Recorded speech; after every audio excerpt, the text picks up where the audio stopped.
ධනයි ඍණයි ලකුණු වලට පැටලෙනවා නම් කරන්න තියෙන හරි සරල වැඩක්.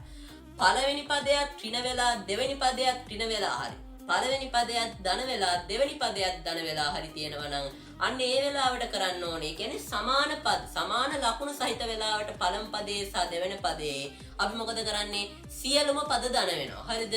ප්‍රසාරණයේ සෑම පදයක්ම ධන වෙනවා. මොකක් වෙලා තියෙද්දිද?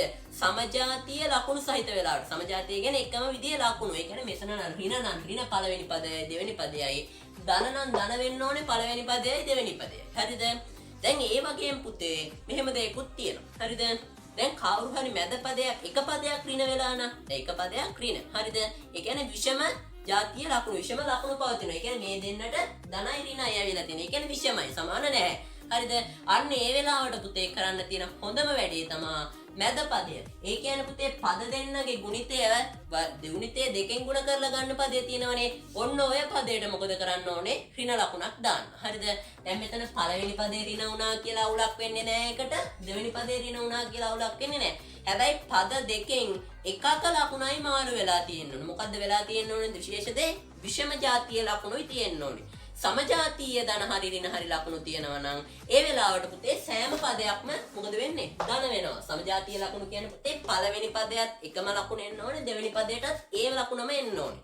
හරිද? මේ වගේ වෙලාවට බලන්නකෝ පළවෙනි පදයක් ධන, දෙවෙනි පදයක් ධන. හරිද? මෙතන පළවෙනි පදේ ඍණ, දෙවෙනි පදයක් ඍණ. අන්න එතකොට මොකද වෙන්නේ? මුළු ප්‍රකාශනයේ සෑම පදයක්ම පුතේ ධන වෙනවා. හරිද? දැන් මේ වර්ගයත් එක්ක යන කතාවක් නේ. කියන්නේ සාමාන්‍යයෙන් වර්ගායිතයක ප්‍රසාරණයනේ. ඕක පුතේ වර්ගායිතයක ප්‍රසාරණයට හරියනවා. හරිද? ඒ කියන්නේ පුතේ හරියන්න හේතුව තමයි මේකේ පුතේ අර ධනයි ඍණයි ගුණ වෙනවා වගේ ධනයි ඍණයි. කියන්නේ විෂම ජාතිය ලකුණු ගුණ වෙද්දී ඍණ එන්නේ. සමජාතීය ලකුණු ගුණ වෙද්දී මොකද්ද වෙන්නේ? ධන ලකුණු වෙන්නේ. හරිද? හරිම සරලයි.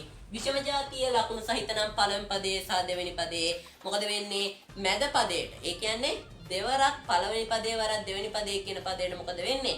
ඒකට ඍණ වෙනවා. හැබැයි පුතේ සමජාතීය ලකුණු නැහැ. කියන්නේ පළවෙනි පදේ දෙවෙනි පදේ තියෙන සමජාතීය ලකුණු නම් මොකද වෙන්නේ? අපි දන්නවා සෑම පදයක්ම ධන වෙනවා. හරිද?